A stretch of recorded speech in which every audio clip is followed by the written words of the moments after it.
Buenas tardes, bienvenidos al Instituto Kaizen Center de Man Barrio. Estamos reunidos el 2 de septiembre de 2010 aquí para preguntas y respuestas sobre la bitácora de Shodai y maestros Kaizen. Bienvenidos, alumnos.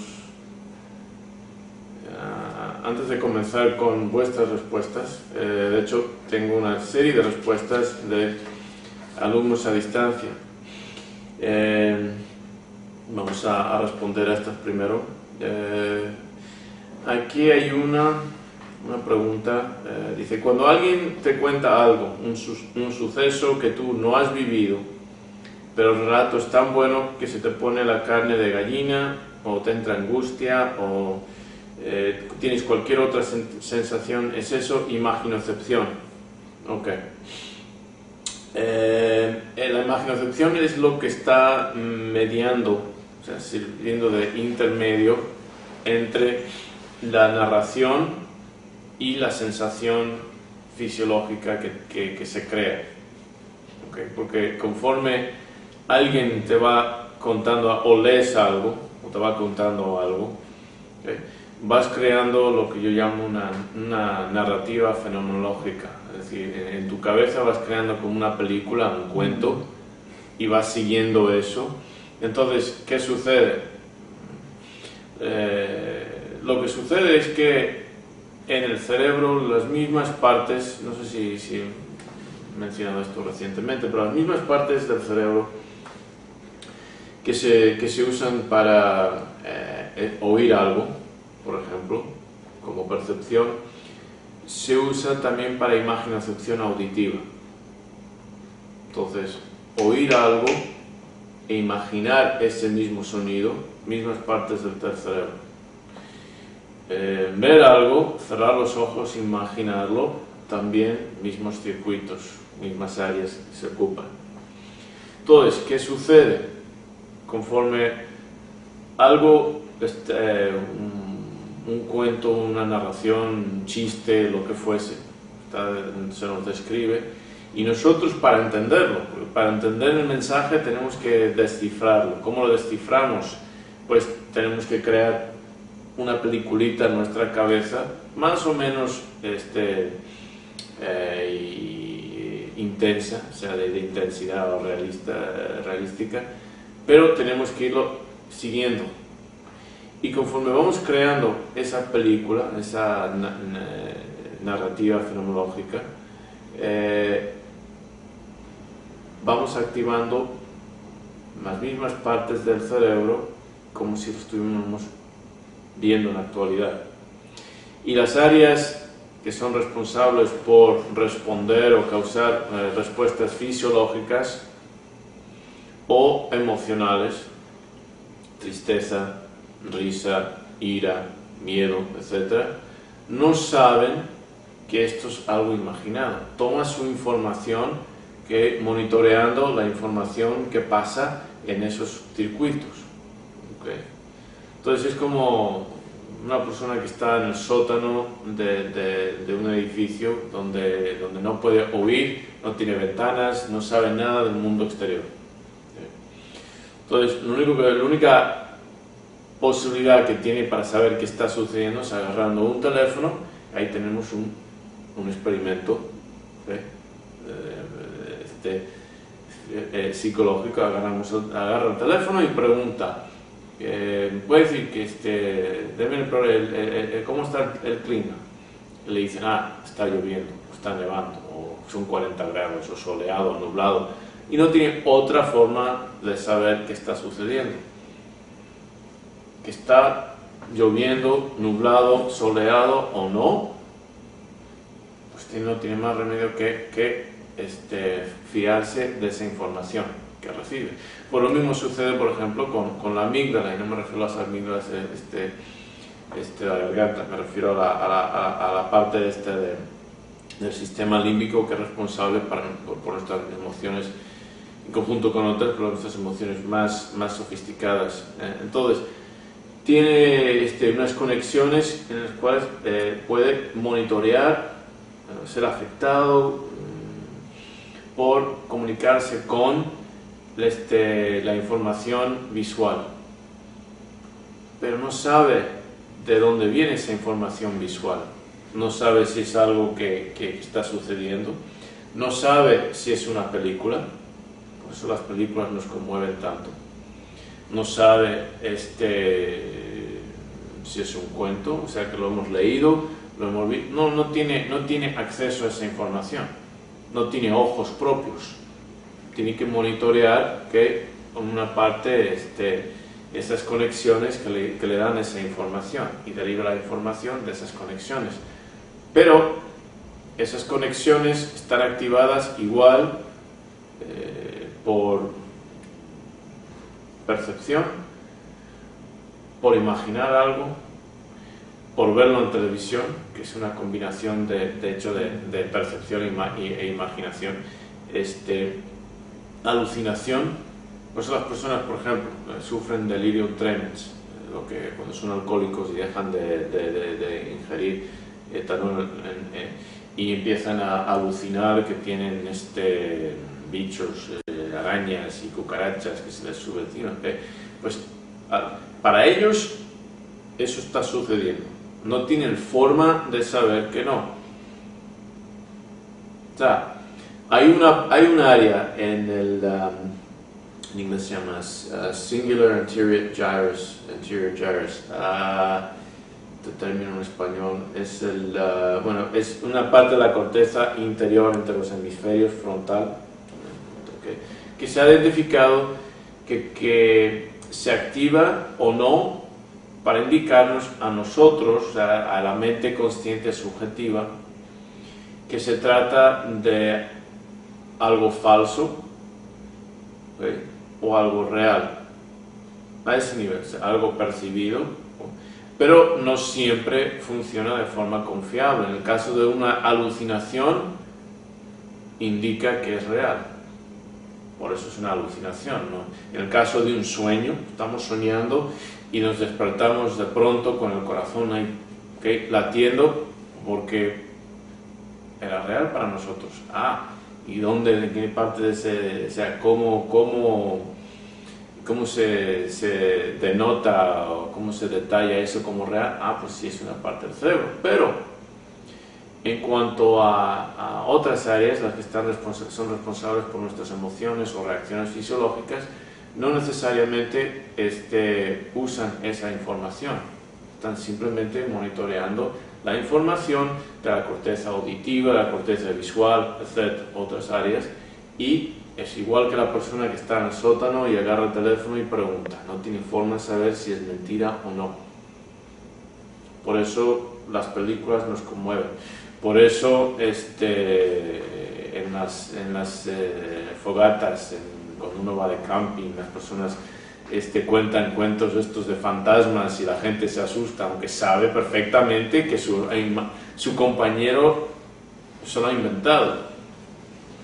Pero da lo mismo, conforme van siguiendo la trama, conforme van creando esa película en su cabeza, van creando, sí, pues ahora salió el tipo con el hacha y etcétera, y tienes que imaginarlo para seguir todos los detalles. Pues el resto del cuerpo está sintiendo como si fuera real. Por eso el estrés. Basta que uno empiece a pensar qué va a suceder en el futuro, cosas negativas, empieza a imaginar, y si ganan los republicanos en Estados Unidos, ¿qué nos va a suceder? Pues tremendamente estresante para algunos de nosotros, mejor no pensar en ello.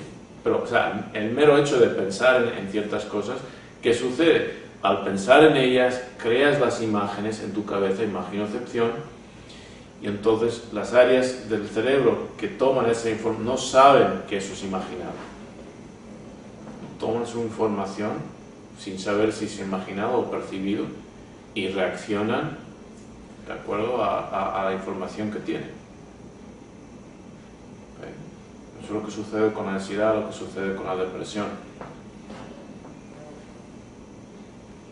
Entonces, importante, entonces, La imaginación es lo que sirve de intermediario, lo que media entre lo que oímos, las descripciones y las reacciones fisiológicas. Próximo. Y si el relato está tan bien explicado, detallado y recreado que te produce una emoción tan fuerte que te lleva a conmoverte, sigue siendo imaginación, pues es lo mismo. Entonces, conforme vamos experimentando, creando, nos cuentan algo, sí, iba por el camino y la luna, era una noche de luna llena y de pronto surgió una neblina. Pues para que eso tenga sentido tienes que irlo recreando en tu cabeza.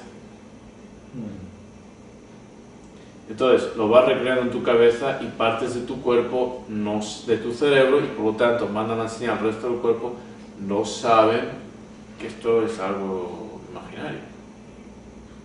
Piensan que de verdad estás ahí. Piensan que de verdad está sucediendo y las emociones vienen. Pero lo que muestran estas dos preguntas en su combinación es la relación entre imaginación y emoción. Por ejemplo, imaginas algo, pues te va a llevar, o tiene la tendencia muy fuerte de causar la emoción. O podemos combinar reacciones fisiológicas, lo mismo. O sea, por eso la imaginación es tan poderosa, tan impactante para el ser humano, tan problemática, tremendamente problemática. Resolvió el problema de la presión del ambiente en cuanto a la evolución. Salimos de la sartén y caímos al fuego, o sea, nos libramos de lo que es la presión ambiental, todo ese proceso de evolución que nos fue forjando y que es responsable por forjar, moldear, cambiar los seres biológicos, los seres vivos. Nosotros nos escapamos de eso con la imaginación y ¡boom!, caímos al fuego de algo, al fuego. Ahora la imaginación, que eso que nosotros vamos en el ambiente que creamos en nuestras propias cabezas, nos va afectando fisiológicamente. Y ya no es tanto el ambiente externo. Con la imaginación tuvimos la capacidad de crear ideas, imágenes, conceptos, para que nos escudaran del medio ambiente, y también los procesos y las estrategias para, en conjunto con las manos, para hacerlas realidad. Entonces creamos nuestros ambientes, el medio ambiente externo, pero ahora somos esclavos de esa misma capacidad, que crea un medio ambiente interno que nos afecta como si fuese algo externo. Eso basta. Podemos empezar a pensar, si empezamos a hablar de nuestras comidas favoritas. Sin lugar a dudas, los jugos gástricos van a empezar a activarse. Eso es, por supuesto. Pavlov ya lo descubrió eso con sus ejercicios de acondicionamiento clásico con los perros. Entonces lo sabemos, pero con nosotros no es necesariamente algo externo, simplemente nosotros mismos pensando podemos atormentarnos de esas formas. Y toda la mercadotecnia es simplemente el uso de esos mecanismos que funcionan en nuestro cerebro. Capta la imaginación, hay reacciones fisiológicas, hay reacciones emocionales. Las buenas películas nos conmueven y sabemos, y las podemos ver una y otra vez y seguir llorando en el mismo punto, da lo mismo. Y sabemos que el actor no ha muerto porque está en la siguiente película que vamos a ver después y no importa. ¿Por qué? Porque el sistema límbico no tiene ojos. Simplemente toma la información de lo que entró en la corriente visual y ya. Y para eso es la realidad. ¿Qué? Buenas preguntas. ¿Algún comentario acerca de esas preguntas o algo que añadir o agregar? Entonces hay una relación Chodai muy directa con lo que viene siendo el sistema límbico, la amígdala, y lo que viene siendo la mente inconsciente. ¿Es parte de la mente inconsciente? En el sentido de, podemos decirlo, sí. Es parte de la mente inconsciente, porque muchas de estas reacciones están más allá de nuestra capacidad consciente de manejar. O sea, cuando una persona típicamente maneja esas emociones, no tiene acceso directo a las emociones, tiene acceso a los pensamientos, imaginación, que van a afectar las emociones, o ya ha trabajado los esquemas según los cuales se activan las emociones.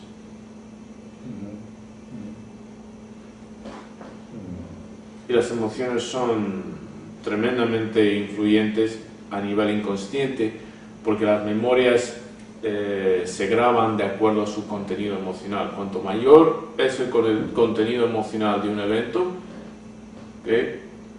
más probable es que se va a grabar en la memoria.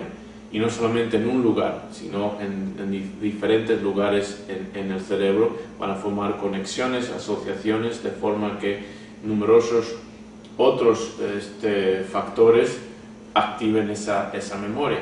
¿Por qué? Porque el cerebro ha dicho, esto es importante. Es una de las funciones primordiales de la emoción, el contenido emocional que sentimos durante un evento. Esto es importante, acuérdate de ello. Y como es importante, debería ser algo que impacte muchas circunstancias en tu vida. No solamente una, sino que tenga un impacto lo más distribuido posible. Sí. Okay. Entonces, bueno, pues queda como muy en claro que la imaginación puede ser utilizada tanto a favor como le puede perjudicar a una persona. A través de la imaginación y la visualización puede formar una nueva cualidad como persona. Nomás de estarlo imaginando y poco a poco se va convenciendo de que esa persona puede tener esa cualidad. En Maestros Kaizen, en el capítulo 13, de hecho usted utiliza de alguna manera esta herramienta de la visualización. Cuando les pide a los alumnos y discípulos que visualicen detalladamente la tarea de cómo van a hacer su credo. Y les dice, antes de que empiecen, cierren los ojos y imaginen todo el proceso de hacer el credo. Entonces, de alguna manera, este tema de la visualización, la imaginación, pues tiene conexión con lo que está usted comentando, y se puede usar como una herramienta, pues, porque con el hecho nomás de imaginarlo, para la amígdala, para el sistema límbico es real, y crea fisiológicamente y emocionalmente las condiciones para llevar a cabo esa diligencia o esa tarea. Bueno, por ejemplo, cualquier tarea que sea algo desafiante, algo nuevo, para nosotros causa cierta ansiedad. Entonces, en el libro los personajes estaban sintiendo ansiedad ante la idea de escribir su credo. Entonces, eso es una emoción. El mero hecho de imaginarse que ya lo han hecho, o imaginarse en el proceso, confunde o engaña a la amígdala para que ya no tengan miedo, ya no indique o asocie miedo con la tarea. O sea, aparta la activación de la amígdala, o sea, en cuanto a designar esta tarea como algo que cause ansiedad, cause miedo, cause incomodidad. Pues cuanto más lo hacen en sus mentes, y eso es fundamental, es una técnica fundamental en la psicología deportiva. De hecho, hay muchos estudios que han demostrado. Los soviéticos, cuando eran soviéticos, fueron de los primeros en trabajar esta función de la visualización y encontrar una combinación entre el ejercicio real, físico, y el ensayo mental, visual, de una tarea, de una rutina, por ejemplo, una rutina gimnástica. Hasta que más o menos me acuerdo bien, la combinación era con algo así como 30% físico, 70% visualizado, imaginado. ¿Por qué? Porque descubrieron, y otros muchos estudios lo demostraron, reafirmaron esta posición, que el mero hecho de imaginarlo, puesto que la imaginación activa las mismas áreas que la percepción, por el mero hecho de imaginarlo haciéndolo, reforzaba los mismos mecanismos que para mantener la calidad técnica de una tarea. Claro, primero tenían que aprender físicamente a hacerlo bien. ¿Okay? Hacerlo bien, no hacen bien, no hacen bien, no hacen bien, y luego se imaginan con todos los detalles haciéndolo. Entonces lo encontraron que era como así, 30% tiempo haciéndolo, 70% imaginando. ¿Cuál es la ventaja? Pues entre otras cosas, para el atleta que trabaja a un alto nivel, las lesiones, la tendinitis, que son tremendos enemigos. O sea, el desgaste físico de estar entrenando. Así lo evitas el desgaste físico, pero tienes no obstante un entrenamiento. ¿Okay? También se ha visto, más allá de eso, estamos hablando en el caso de mantener una calidad técnica, superar una calidad, o sea, elevar la calidad técnica, imaginarse haciendo una rutina, haciendo un ejercicio o haciendo una técnica que uno nunca ha hecho.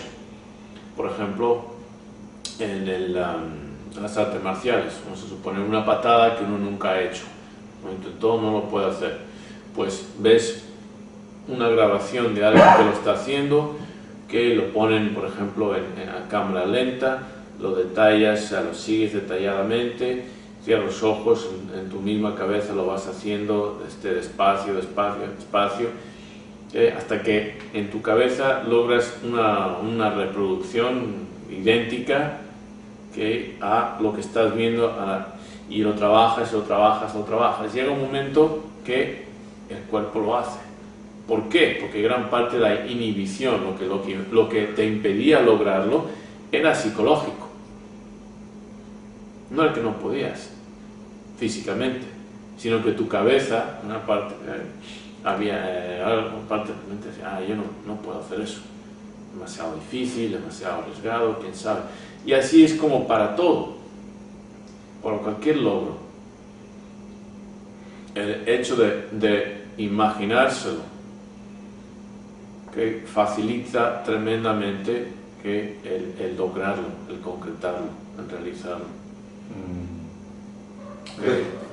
Puede cambiar una programación de esa manera. Si por ejemplo alguien tiene miedo de hablar en público, porque tuvo experiencias pues que le crearon ese miedo en su niñez, posiblemente se burlaban de él, etc. Con el hecho de visualizarse frente a un auditorio, hablando en el proceso, y como dice usted, también con un objetivo de que lo hizo bien al final, se cambia la programación, aunque sea en el inconsciente esa programación que le quedó de niño, se cambia esa programación por una nueva programación de que si es posible, si puedo, y de pronto ya podría empezar a hablar frente a un auditorio. Sí, por supuesto, es una técnica común.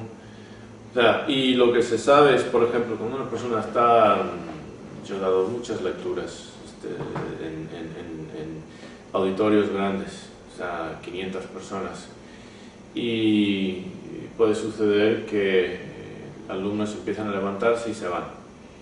Se levanta uno, se va, se levanta otro y se levanta.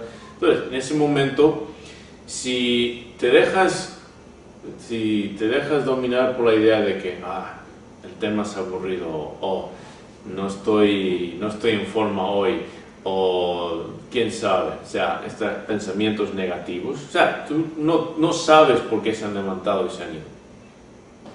Luego resultó ser que todos eran de un evento, y el evento se estaba llevando a cabo en ese momento y por eso tenían que irse todos.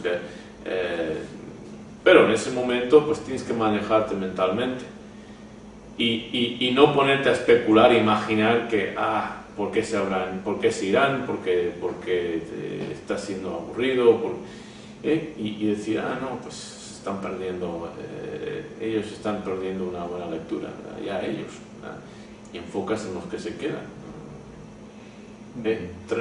Muy, muy, muy importante, en ese momento de trabajar la imaginación. ¿Ya? ¿Dónde llevan tus pensamientos? ¿Dónde llevan tus imaginaciones? ¿Ya? Te puede hundir por completo, o por lo contrario, puedes desprenderte de las inhibiciones, los temores, y esas reacciones que te pueden surgir. Sí.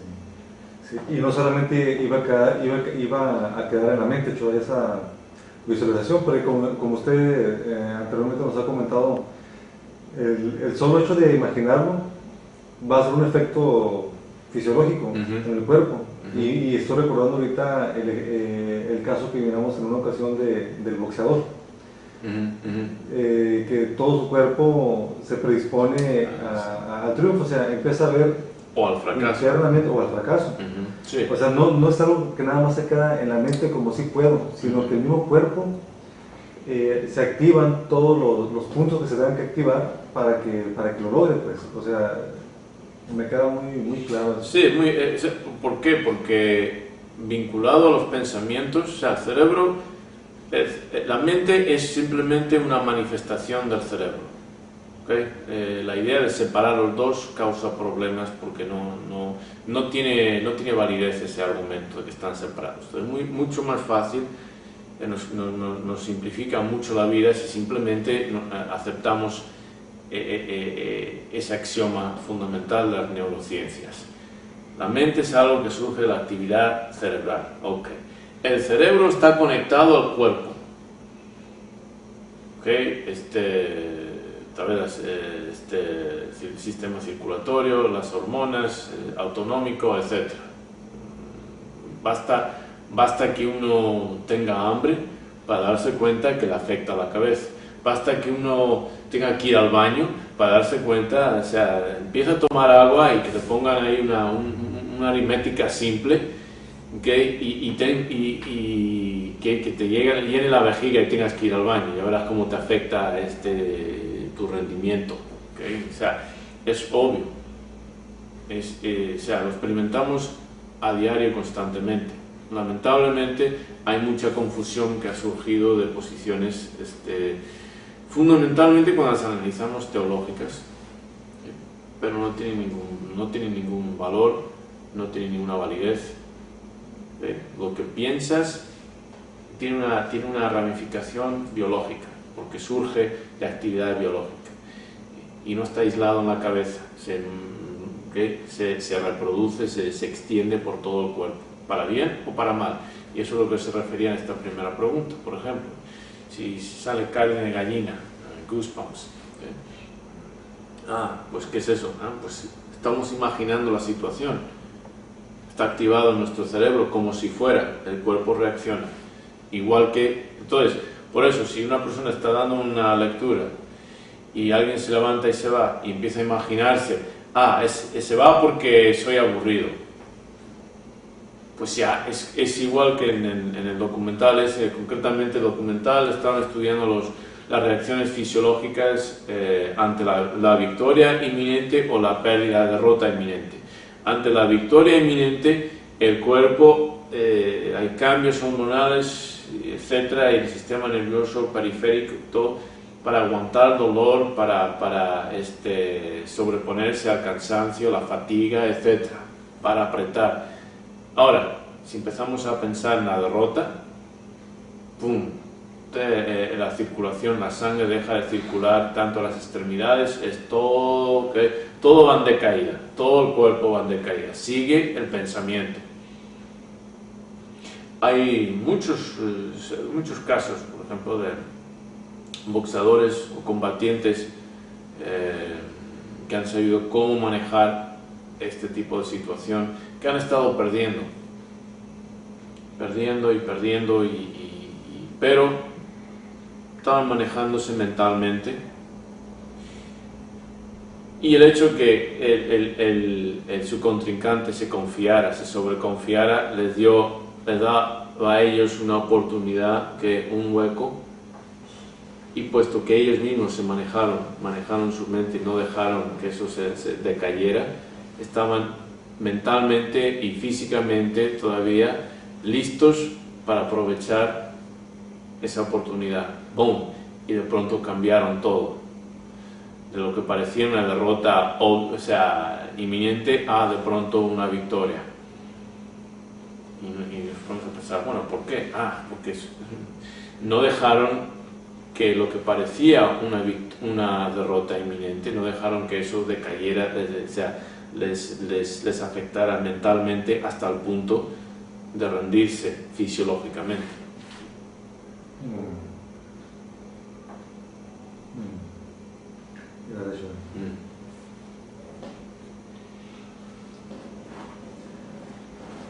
Shoday, la semana pasada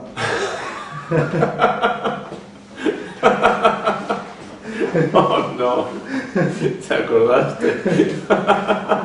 esa fue la hoja que fui a recoger el carro. La semana pasada leí unas líneas de su bitácora. Es muy cortito, y por ahí usted compartió, y bueno, ya después no hubo oportunidad de seguirlo elaborando. Las líneas dicen de esta manera: la mente imagina, crea ansiedades reales e imagina soluciones, la mayoría inservibles, el ojo no se ve, el filo corta todo lo que tiene por delante, sin medida, visión o propósito, todo salvo a sí mismo. Los escudos están alzados por doquier, resguardando de hecho al enemigo interior que acecha. Y comentaba que nos mostró el Nin,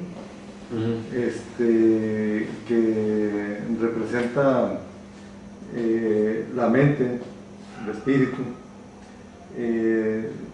Nos mostró en ese mismo símbolo Shoday lo que es el Chin, ¿sí? Y luego el Yaiba, que es como el filo de la espada. Y nos comentaba que era con la idea de quitar todo lo que sobra. Y ya no puedo seguir elaborando al respecto. Y por ahí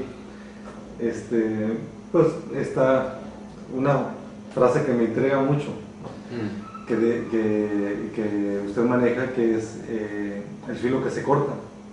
¿Qué relación hay entre el filo que se corta y esta línea Shoday? Ok. Pues obviamente tiene numerosas interpretaciones. No las voy a agotar, porque todo eso privaría del gusto de investigar y aprender más. Pero, por ejemplo, el filo de la mente analítica, crítica. ¿Okay? En ese caso concreto estoy hablando del filo. Están criticando, analizando todo lo de afuera, todo menos sus propios paradigmas. No están haciendo una introspección, una limpieza de sus propios paradigmas. Entonces, ese filo, nos hablaba de Yaiba Shin, Yaiba, filo, Shin, mente, corazón, espíritu, todo como junto. El Nin representa perseverancia. Entonces, perseverancia, ¿por qué? Porque tienes la disciplina, o sea, lo que representa ese filo de la espada, que está forzando al corazón, al espíritu, a la mente, a cumplir de acuerdo a sus propósitos, una disciplina, etcétera, su misión, muchas implicaciones en eso. Pero no hay ese nin, no hay esa disciplina, no hay ese shin bajo yaiba, o sea, no hay ese corazón, espíritu, mente bajo el filo de una disciplina o de un discernimiento o de un kaizen, o sea, no está cortando lo que sobra, no se están aplicando a sí mismos. Okay, simplemente están criticando todo exterior, en vez de ir hacia adentro. ¿Puedes leerme la frase de nuevo, completa la cita? Claro que sí, padre. Dice, la mente imagina, crea ansiedades reales e imagina soluciones. Ok. Entonces, es como las primeras dos preguntas, que por cierto tengo más, pero o sea, sí, la mente imagina, crea emociones resultantes, o sea, que resultan de esas imaginaciones. Imagina soluciones. Estoy hablando de religión.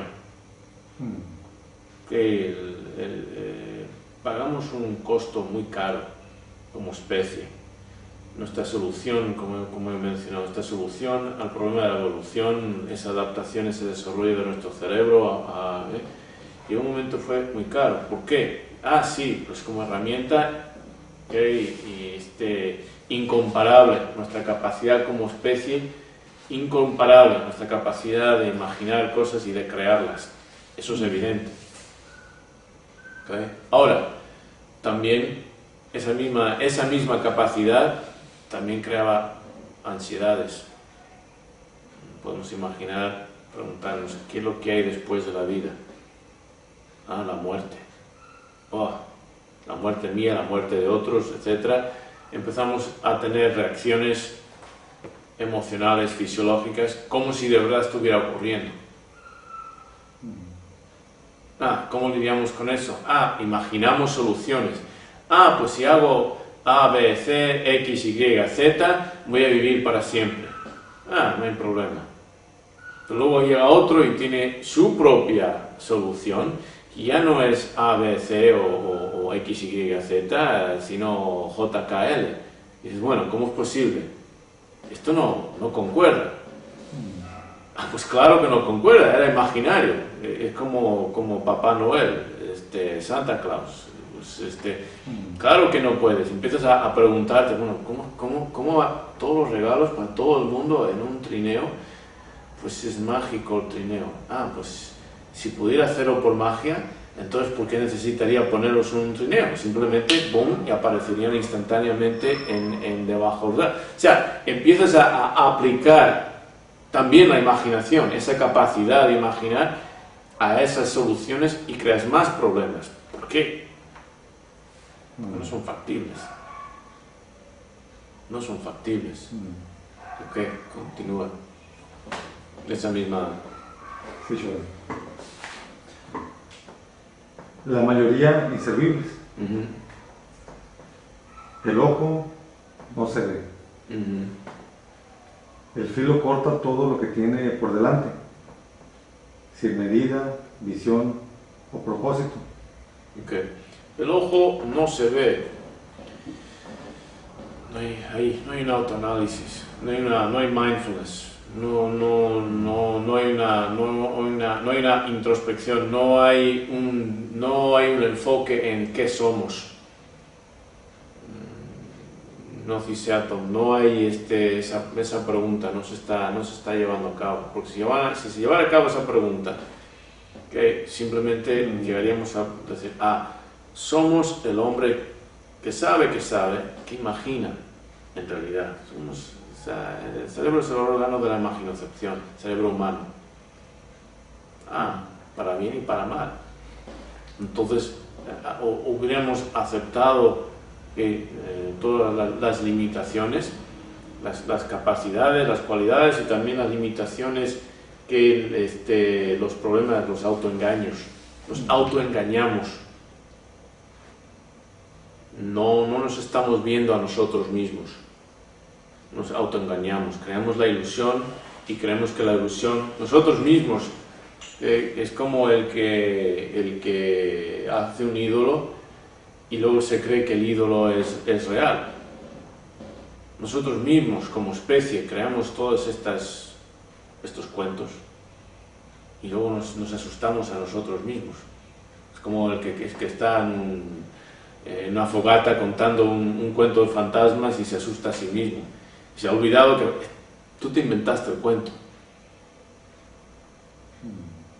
No hay una introspección honesta, franca.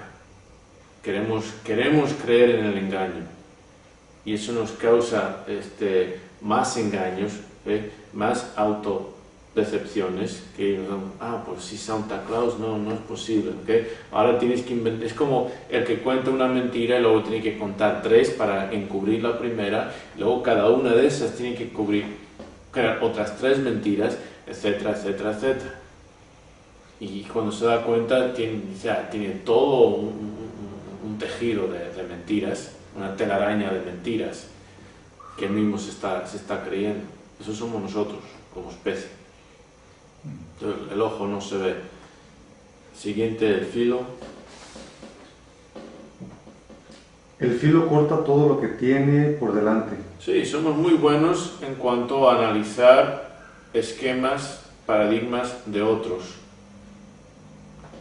Okay. Somos muy buenos en analizar, si uno es católico puede analizar lo de los protestantes, lo de los judíos, lo de los musulmanes, lo de todo lo demás con tremenda precisión, indicar, ahí están todas las fallas, ¿cómo pueden creerse eso? Hasta que le toca a uno mismo. Y entonces dicen, no, pues claro que es cierto, ¿por qué? Porque lo dice el libro. Pero espérate, ¿qué evidencia tiene el libro? Es que lo inspiró Dios. Pero eso no les sirve a los musulmanes, a Mahoma con el Corán. Pues claro que no. ¿Por qué? Porque es mentira. O sea, no, el filo no se corta.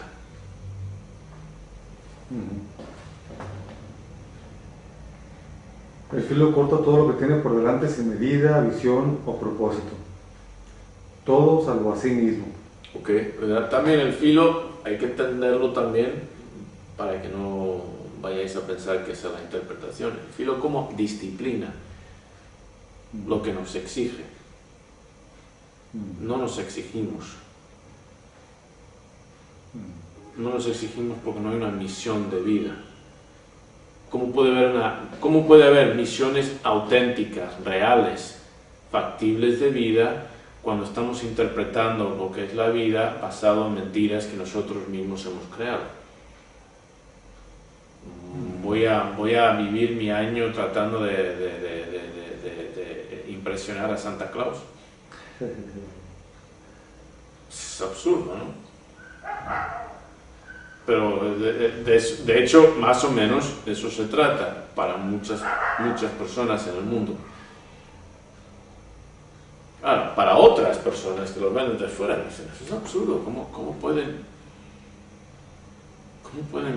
creer eso y cómo pueden llevar su vida de acuerdo a eso? Pero lo que es la falacia fundamental, la mentira fundamental, el autoengaño fundamental, casi todos los seres humanos lo comparten. ¿Por qué? Porque viene de la necesidad, del miedo de simplemente aceptar lo que este órgano en nuestro cráneo ha creado para nosotros. Muy bueno lo que sigue también, Joel. Los escudos están alzados por doquier. No nos podemos ver, nos protegemos de nosotros mismos. Nos protegemos de nosotros, ¿por qué? Porque hay una gran inversión emocional en creer en Santa Claus. Yo me acuerdo, por ejemplo, tener 4 años. Estaba en Michigan Tech, en la residencia para estudiantes. Mi padre estaba estudiando ahí, y la residencia para estudiantes casados. Y me acuerdo, estaba en el sofá, sentado, estaba viendo la televisión vieja de tubos, blanco y negro. y estaba esperando a que salieran los dibujos animados, las caricaturas, estas de Looney Tunes, Bugs Bunny y todo eso. Y me puse a pensar por un momento, porque yo creía que existían en esa cajita, y eso era una ventana a esa dimensión. Es lo que yo creía que y de pronto pues se activaría el portal y podría verles en su mundo y ver lo que estaba sucediendo en su mundo, o sea, como una mirilla a esa dimensión. Y me acuerdo claramente haber pensado, ¿y si no es así? Porque, o sea, tenía la duda de ¿por qué se repiten una y otra vez lo mismo si es un portal? ¿Verdad? O sea, si es un portal a otra dimensión, ¿por qué se repiten algunas de estas caricaturas? Las he visto ya 4 veces, la misma. Esto es extraño. ¿Qué está pasando aquí? ¿Será que no es un portal a otra dimensión? ¿Será que es simplemente algo que se transmite y lo veo en este aparato? Y me acuerdo claramente de decir, no quiero pensar en eso. Quiero seguir creyendo que es mi portal a otra dimensión. Pero tenía 4 años. Hay personas con 44 y más años que todavía están viviendo su vida con el mismo nivel de autoengaño que yo a mis 4 años. Todavía están pensando en caricaturas, pero ya es una cosa mucho más seria, porque fuera de ese espacio de tiempo no me afectaba a mí en realidad, es que fuera un portal o no.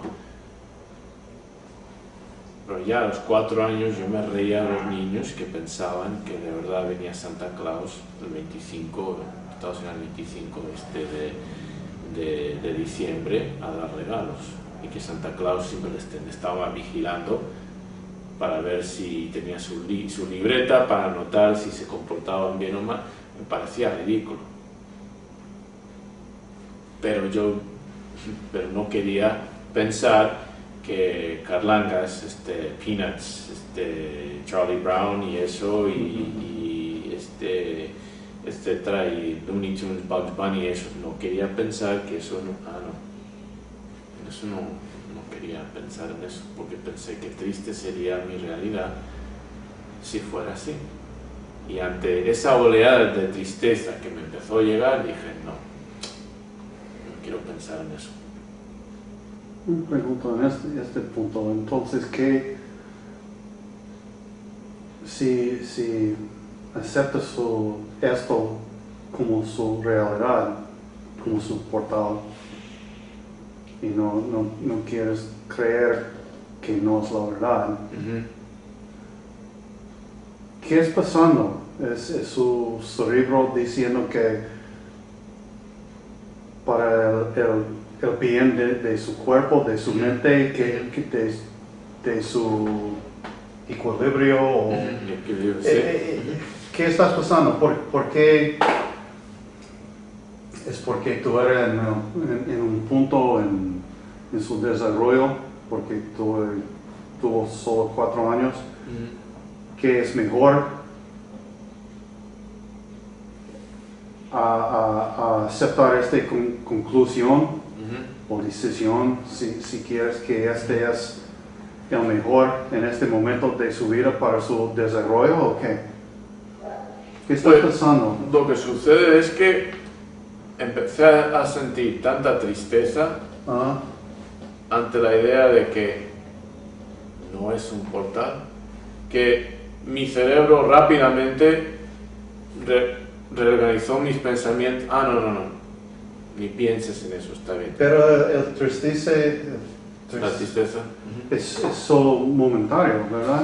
no, o sea, pero había implicaciones para el futuro. Significa que en este punto. Sí. O sea, significa que yo ya no podía sentarme y gozar, o sea, disfrutar tanto de esos y yo me reía a carcajadas, me acuerdo, me reía, me caía del sofá riendo, estaba disfrutando tanto y ya no hubiera podido disfrutar tanto. O sea, todas esas emociones positivas iban a estar acortadas dramáticamente. Y es cierto, uno ahora mismo a esta edad tratas de ver las caricaturas y es que no. Y me acuerdo unos años más tarde las veía y no era lo mismo. No. O sea, ya pierdes esa inocencia. Pero entonces, ¿qué sucede? Sí, ¿qué es? Para la persona religiosa que tiene estos esquemas, estos paradigmas religiosos, va a interpretar todo que entre, que amenace esos esquemas, la vigencia, la validez de esos esquemas, lo va o a rechazar o a distorsionar de una forma que refuerce su creencia. Todo, o sea, la mente va a estar precisamente, como dijiste, para mantener un equilibrio.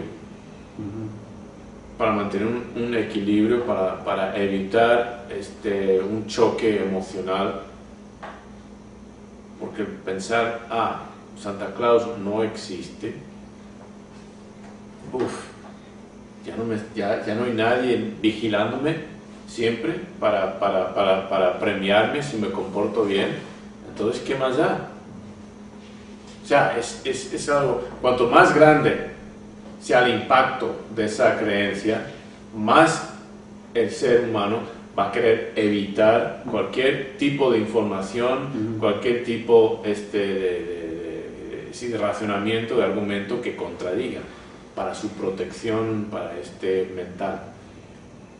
Es posible que el cerebro es pensando o es tomando una decisión para protegerte en este momento, porque la verdad, si creer o no en un portal, no importa, pero posible tienes efecto en otro desarrollo que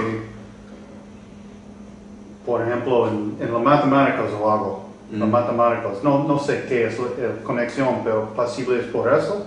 ¿Hay una conexión en desarrollo de otra cosa? ¿O? Pues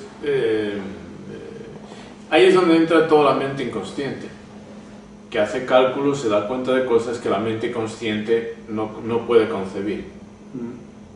O sea, en ese momento yo me acuerdo fue una decisión consciente, porque empecé a sentirme mal, empecé a sentirme triste, empecé a sentir un vacío, como si algo, como si hubiera perdido un buen amigo, sí, algo, mi juguete favorito. O sea, era lo que sentía. Ahora, analizándolo en retrospectiva, no iba a aplicar simplemente ese momento, iba a aplicar a todos los momentos que yo disfrutaba. Me levantaba por las mañanas para ver, los sábados por la mañana, para ver los dibujos. O sea, había muchas implicaciones que yo a nivel consciente no podía, pero sin lugar a dudas a nivel inconsciente la mente había dicho, sábados por la mañana se acabó.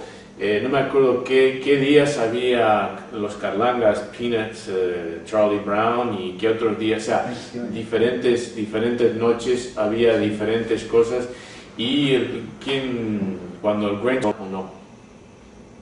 Por eso las películas nos conmueven, por eso en las fogatas, cuando uno va de camping, las personas cuentan cuentos estos de fantasmas y la gente se asusta, aunque sabe perfectamente que su compañero se lo ha inventado. Pero da lo mismo, conforme van siguiendo la trama, conforme van creando esa película en su cabeza, van creando, pues ahora salió el tipo con el hacha y etcétera, y tienes que imaginarlo para seguir todos los detalles. Pues el resto del cuerpo está sintiendo como si fuera real. Por eso el estrés. Basta que uno empiece a pensar qué va a suceder en el futuro, cosas negativas, empieza a imaginar, bueno, y si ganan los republicanos en Estados Unidos, ¿qué nos va a suceder? Pues tremendamente estresante para algunos de nosotros. Mejor no pensar en ello. Pero, o sea, el mero hecho de pensar en ciertas cosas, ¿qué sucede? Al pensar en ellas, creas las imágenes en tu cabeza, imaginocepción, y entonces las áreas del cerebro que toman esa información no saben que eso es imaginado. Toman su información sin saber si es imaginado o percibido y reaccionan de acuerdo a la información que tienen. ¿Okay? Eso es lo que sucede con la ansiedad, lo que sucede con la depresión. Entonces, importante. Entonces, la imaginación es lo que sirve de intermediario, lo que media entre lo que oímos, las descripciones y las reacciones fisiológicas. Próximo. Y si entonces, oír algo e imaginar ese mismo sonido, mismas partes del cerebro. Ver algo, cerrar los ojos, imaginarlo, también mismos circuitos, mismas áreas que se ocupan. Entonces, ¿qué sucede? Conforme algo, un cuento, una narración, un chiste, lo que fuese, se nos describe, y nosotros para entenderlo, para entender el mensaje tenemos que descifrarlo. ¿Cómo lo desciframos? Pues tenemos que crear una peliculita en nuestra cabeza, más o menos intensa, o sea, de intensidad o realística, pero tenemos que irlo siguiendo. Y conforme vamos creando esa película, esa narrativa fenomenológica, vamos activando las mismas partes del cerebro como si lo estuviéramos viendo en la actualidad. Y las áreas que son responsables por responder o causar respuestas fisiológicas o emocionales, tristeza, risa, ira, miedo, etc., no saben que esto es algo imaginado. Toma su información monitoreando la información que pasa en esos circuitos. ¿Okay? Entonces es como una persona que está en el sótano de un edificio donde no puede oír, no tiene ventanas, no sabe nada del mundo exterior. Entonces, la única posibilidad que tiene para saber qué está sucediendo es agarrando un teléfono. Ahí tenemos un experimento psicológico. Agarra el teléfono y pregunta. Voy a decir que ¿cómo está el clima? Y le dicen, está lloviendo, está nevando, o son 40 grados, o soleado, o nublado, y no tiene otra forma de saber qué está sucediendo.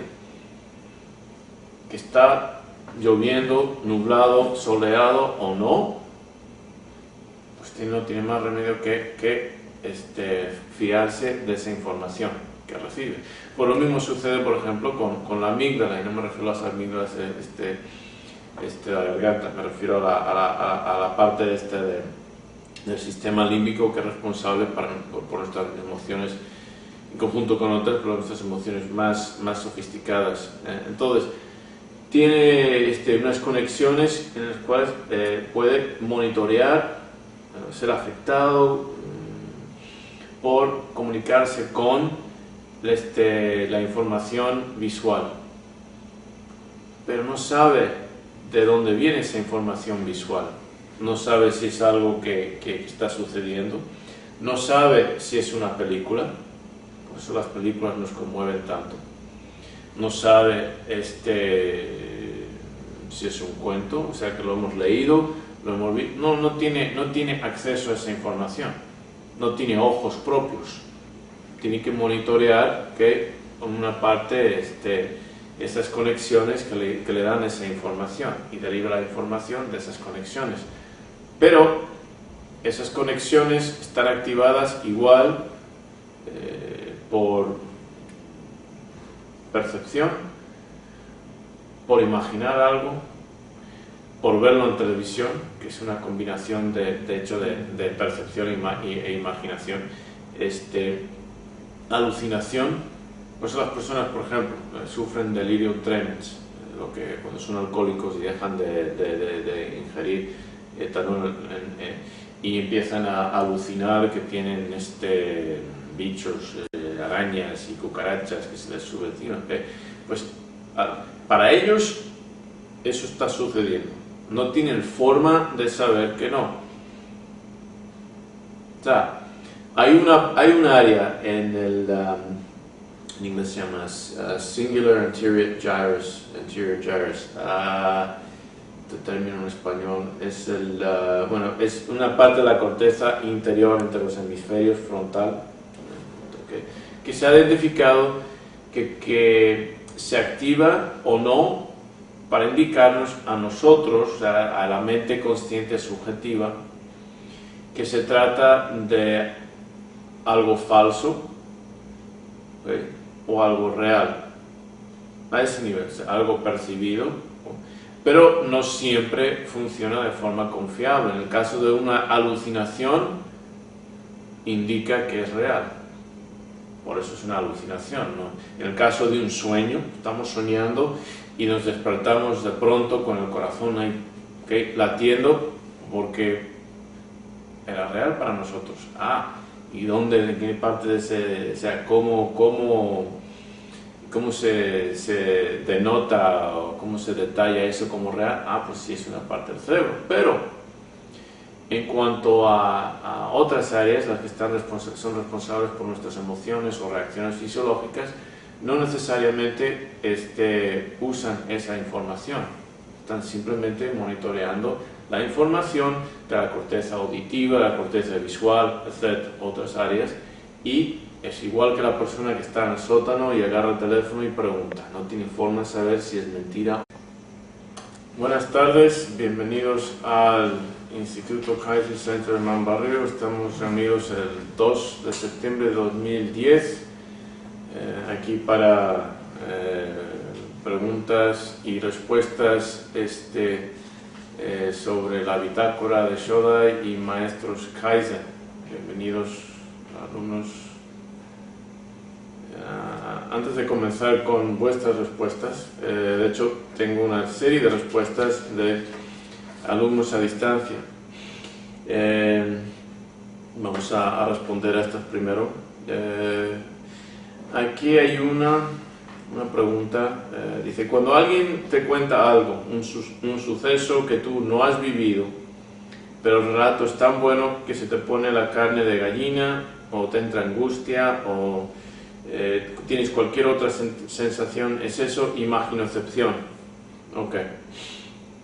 La imaginocepción es lo que está mediando, o sea, sirviendo de intermedio entre la narración y la sensación fisiológica que se crea. ¿Okay? Porque conforme alguien te va contando o lees algo, o te va contando algo, ¿okay?, vas creando lo que yo llamo una narrativa fenomenológica. Es decir, en tu cabeza vas creando como una película, un cuento, y vas siguiendo eso. Entonces, ¿qué sucede? Lo que sucede es que en el cerebro las mismas partes, no sé si he mencionado esto recientemente, pero las mismas partes del cerebro que se usan para oír algo, por ejemplo, como percepción, se usa también para imaginocepción auditiva.